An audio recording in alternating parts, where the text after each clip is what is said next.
दोस्तों, अपने दिल और दिमाग थाम कर बैठना, क्योंकि आज की वीडियो को देखने के बाद आपके होश उड़ने वाले हैं। इस वीडियो में सिर्फ विराट कोहली वाली पोजीशन आपकी बनने वाली है।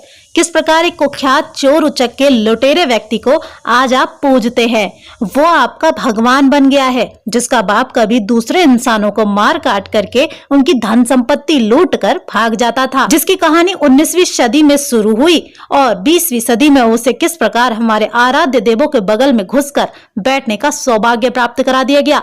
लेकिन दोस्तों, आज उस लुटेरे के करोड़ों की संख्या में भक्त हैं, लेकिन सिर्फ भारत में, क्योंकि भारत में ही सबसे ज्यादा अंधविश्वासी लोग रहते हैं। दोस्तों, ताज्जुब तब होता है कि जब हम तो उसकी पूजा करते ही हैं, साथ ही अपनी पीढ़ी को भी कहते हैं कि बेटा हर बृहस्पतिवार उनके मंदिर जरूर जाना। आज मैं उन भक्तों का अंधविश्वास जड़ से तोड़ दूंगी। बस दोस्तों, आप छोटे बड़े बुजुर्ग जवान, महिलाएं, बहनें, दादा दादी, चाचा ताऊ, जो भी ये वीडियो देख रहे हैं, अपना प्यार और आशीर्वाद दीजिए कि उसका काला चिट्टा खोलने के बाद मैं बल्कि हम सब मिलकर उसके मंदिर जाने वाले हिंदू भाई बहनों को धर्म के रास्ते पर ला सके। इसलिए वीडियो को अंत तक देखिएगा। दोस्तों, साईं बाबा का जन्म 1835 ईस्वी में हुआ था, पर कैसे हुआ और उसके बाद की पूरी कथा बहुत ही रोचक है। साईं के पिता का असली नाम था बहरुद्दीन पिंडारी, जो कि अफगानिस्तान का एक पिंडारी था। इस पर एक फिल्म भी आई थी जिसमें पिंडारियों को देशभक्त बताया गया है। ठीक वैसे ही जैसे गांधी ने मोपला और नोआखली में हिंदुओं के हत्यारों को स्वतंत्रता सेनानी कहा था। औरंगजेब की मौत के बाद मुगल साम्राज्य खत्म सा हो गया था, केवल दिल्ली उनके अधीन थी। मराठा के वीर सपूतों ने एक तरह से हिंदू साम्राज्य की रखी दी थी। ऐसे समय में मराठाओं को बदनाम करके उनके इलाकों में लूटपाट करने का काम ये पिंडारी लोग करते थे। इनका एक ही काम था, लूटपाट करके जो औरत मिलती उसका बलात्कार करना, आज एक का बलात्कार कल दूसरी का बलात्कार। इस तरह से ये मराठाओं को तंग किया करते थे। पर समय के साथ साथ देश में अंग्रेज आए और उन्होंने इन पिंडारियों को मार मार कर खत्म करना शुरू कर दिया। साईं का बाप जो एक पिंडारी ही था, उसका मुख्य काम था अफगानिस्तान से भारत के राज्यों में लूटपाट करना। एक बार लूटपाट करते करते वो महाराष्ट्र के अहमदनगर पहुंच गया, जहां वो एक वैश्य के घर रुक गया। उम्र भी जवाब दे रही थी, सो वो उसी के पास रहने लग गया। कुछ समय बाद उस वैश्या से उसे एक लड़का और एक लड़की पैदा हुआ। लड़के का नाम उसने चांद मियां रखा और उसे लेकर लूटपाट करने सिखाने के लिए उसे अफगानिस्तान लेकर भाग गया। उस समय अंग्रेज पिंडारियों की जबरदस्त धड़ पकड़ कर रहे थे, इसलिए बहरुद्दीन भेष बदलकर लूटपाट करता था। उसने अपना संदेश वाहक चांद मियां को बना दिया। चांद मियां आजकल के उन मुसलमान भिखारियों की तरह था जो चादर फैलाकर भीख मांगते थे, जिन्हें अंग्रेज ब्लैंकेट बैगर कहते थे। चांद मियां का काम था लूट के लिए सही वक्त देखना और संदेश अपने बाप को भेज देना। वो उस संदेश को लिखकर उसे चादर के नीचे सिलकर हैदराबाद से अफगानिस्तान तक ले जाता था। परंतु एक दिन चांद मियां अंग्रेजों के हत्थे चढ़ गया और अंग्रेजों ने चांद मियां को जेल में डाल दिया। उसे पकड़वाने में झांसी के लोगों ने अंग्रेजों की मदद की, जो अपने इलाके में हो रही लूटपाट से बहुत परेशान थे। उन्हीं दिनों देश में पहली आजादी की क्रांति हुई और पूरा देश क्रांति से गूंज उठा। अंग्रेजों के लिए विकट समय था और इसके लिए उन्हें खूंखार लोगों की जरूरत पड़ती। बहरुद्दीन तो था ही धन का लालची, सो उसने अंग्रेजों से जाकर हाथ मिला लिया और झांसी चला गया। उसने लोगों से घुल मिलकर झांसी के किले में प्रवेश किया और समय आने पर पीछे से दरवाजा खोलकर रानी लक्ष्मीबाई को हराने में अहम भूमिका अदा की। यही चांद मियां 8 साल बाद जेल से छूटकर कुछ दिन बाद शिरडी पहुंचा और वहां के सुलेमानी लोगों से मिला, जिनका असली काम था गैर मुसलमानों के बीच रहकर चुपचाप इस्लाम को बढ़ाना। चांद मियां ने वहीं से अल तकिया का ज्ञान लिया और हिंदुओं को फंसाने के लिए साईं नाम रखकर शिरडी में आसन जमाकर बैठ गया। मस्जिद को जानबूझकर एक हिंदू नाम दिया और उसके वहां ठहराने का पूरा प्रबंध सुलेमानी मुसलमानों ने किया। एक षड्यंत्र के तहत साईं को भगवान के रूप में प्रचारित किया गया और पीछे से हिंदू मुस्लिम एकता की बातें करके स्वाभिमानी मराठाओं को मुर्दा बनाने के लिए उन्हें उनके ही असली दुश्मनों से एकता निभाने का पाठ पढ़ा दिया गया। परंतु साईं का असली मकसद था लोगों में इस्लाम को बढ़ावा देना, जैसे मदर टेरेसा का असली मकसद था ईसाई बनाना। इसका एक उदाहरण साईं सच्चरित्र में है कि साईं के पास एक पुलिस वाला आता है, जिसे साईं मार मार कर भगाने की बात कहता है। अब असल में हुआ ये कि एक पंडित जी ने अपने पुत्र को शिक्षा दिलवाने के लिए साईं को सौंप दिया, परंतु साईं ने उसका खतना कर दिया। जब पंडित जी को पता चला तो उन्होंने कोतवाली में रिपोर्ट कर दी। साईं को पकड़ने के लिए एक पुलिस वाला भी आया, जिसे साईं ने मार कर भगाने की बात कह डाली। जब पुलिस वाला साईं को पकड़ने गया था तो पता है क्या हुआ? सबका मालिक एक है कहने वाला बाबा जी बुर्खा पहनकर दौड़ लगाने लगा। यद्यपि चांद मियां उर्फ साईं बाबा से मेरी कोई निजी दुश्मनी नहीं है दोस्तों, परंतु हिंदू धर्म का नाश हो रहा है, इसलिए मैं कुछ सवाल करना चाहती हूँ आपसे। हिंदू धर्म एक सनातन धर्म है, लेकिन आजकल लोग इस बात से परिचित नहीं है क्या? जब भारत में अंग्रेजी सरकार अत्याचार और सबको मौत के घाट उतार रही थी, तब साईं बाबा ने कौन से ब्रिटिश अंग्रेजों के साथ आंदोलन किया? बता दो मुझे। जिंदगी भीख मांगने में कट गई। माना कि मस्जिद में रहकर कुरान पढ़ना तो जरूरी था, लेकिन क्या बकरे हलाल करना भी जरूरी था?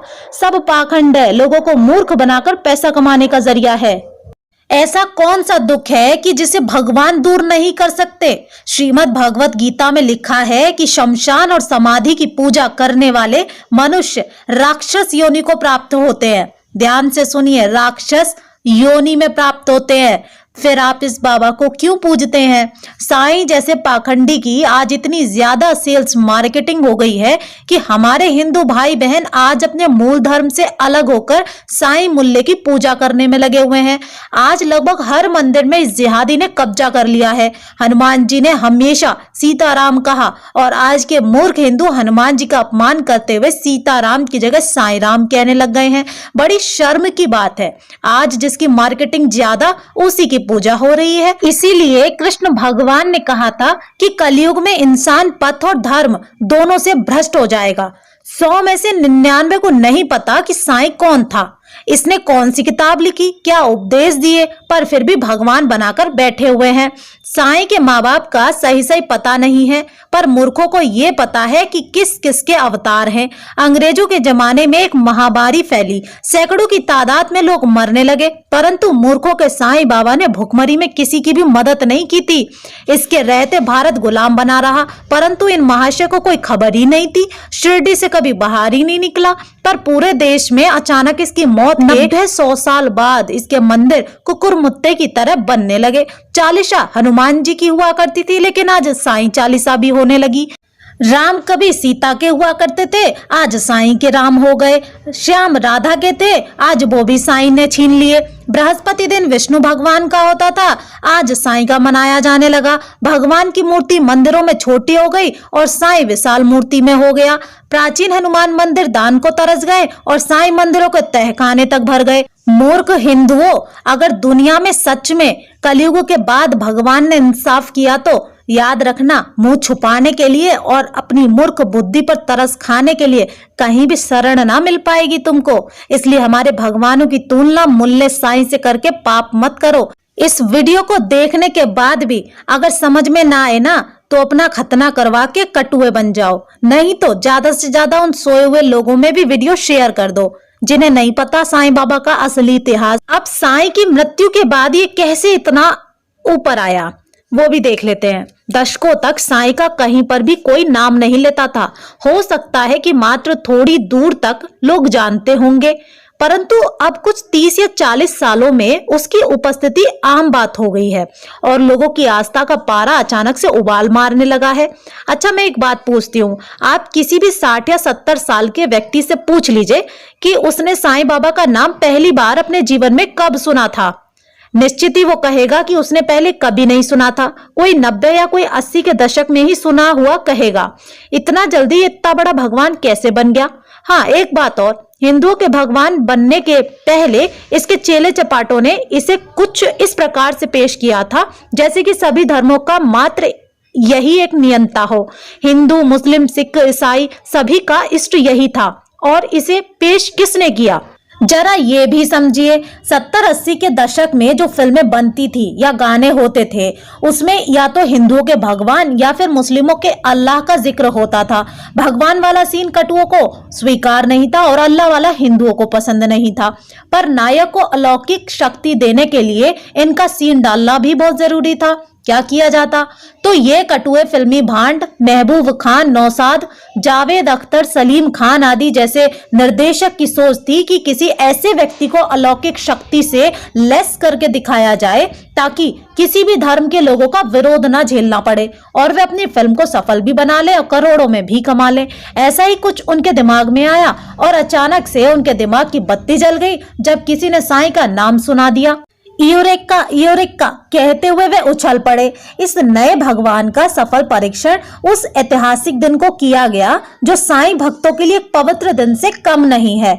7 जनवरी 1977 को रुपहले पर्दे पर एक फिल्म आई, अमर अकबर एंथोनी। इस फिल्म में एक गाना बजा, शिरडी वाले साईं बाबा आया हूँ तेरे दर पे सवाली। बस फिर क्या था, संयोगवश फिल्म भी हिट और बाबा भी सुपरहिट। साईं बाबा के चेले चपाटों के पैर अब तो जमीन पर पड़ ही नहीं रहे थे। साईं की स्वीकार्यता को देखकर उससे पहले तक ना कोई कहीं तस्वीर थी, ना कहीं मूर्ति थी और ना ही कोई चर्चा थी, और उसके बाद तो हर जगह साईं ही साईं। फोटोशॉप करके आग से भी निकाले गए साईं जो कई भक्तों के घरों की शोभा बढ़ा रहे हैं। धीरे धीरे चुपके चुपके हिंदुओं के मंदिरों में मूर्तियां बैठने लगी साईं की। इनके अपने मंदिर भी बनने लगे। एक और मजे की बात कि किसी अन्य धर्म के लोगों ने इन्हें स्वीकार किया ही नहीं सिवाय दोगले हिंदुओं के। अब देखिए, हमारा सनातनी हिंदू समाज अब धीरे धीरे उस मोड़ पर जा रहा है जहां से 2 धड़े साफ साफ दिखाई देते हैं। एक विधर्मी साईं को मानने वाले और हिंदू और दूसरे अपने सनातनी मार्ग पर चलने वाले हिंदू। इनमें अब दूरियां बढ़ती जाएंगी और आने वाले समय में इस समाज में 2 फाड़ होगा, एक सनातनी हिंदू और दूसरा साईं पूजक हिंदू। सनातनी वाले साईं को मान्यता नहीं देंगे और साईं वाले साईं भक्ति छोड़ेंगे नहीं। बात और आगे जाएगी, ये दोनों एक दूसरे के मंदिरों में जाना बंद कर देंगे, यदि नहीं तो फिर सनातनी उन्हें अपने मंदिरों में आने से रोकेंगे। कोई हार मानने को तैयार नहीं होगा और यही वो समय होगा जब हिंदू समाज 2 खेमे में बट जाएगा। बिल्कुल उसी तरह जैसे मुस्लिम बटकर सिया सुन्नी हुए, ईसाई बटकर कैथोलिक प्रोटेस्टेंट हुए, जैन बटे तो श्वेतांबर दिगंबर हुए, बौद्ध बटे तो हीनयान महायान हुए। हो सकता है ये सुनकर आपको आश्चर्य भी हो, परंतु हिंदू धर्म में पड़ रही यही दरार ही विभाजन का कारण बनेगी। मेरा ये मानना है कि साईं बाबा को एक षड्यंत्र की तरह हमारे बीच रोपा गया है और मैं प्राण प्रण से इसका विरोध भी करती हूँ। सिडनी में साईं की कब्र यानी मजार पर मंदिर बना दिया गया है। ना मैं पूर्वाग्रही हूँ और ना ही दुराग्रही हूँ और ना ही किसी से चिढ़ है, क्योंकि एक सनातनी हिंदू होने के नाते अपने धर्म को दूषित और विभाजित होते मैं नहीं देख सकती और उम्मीद करती हूँ कि आप भी साईं मंदिर का त्याग करें। जाना ही है तो अपने भगवानों के मंदिर जाएं, इतने सारे मंदिर हैं, उनकी यात्राएं करें, तीर्थ यात्राएं करें, लेकिन साईं मंदिर का बहिष्कार करें। जय श्री राम, वंदे मातरम।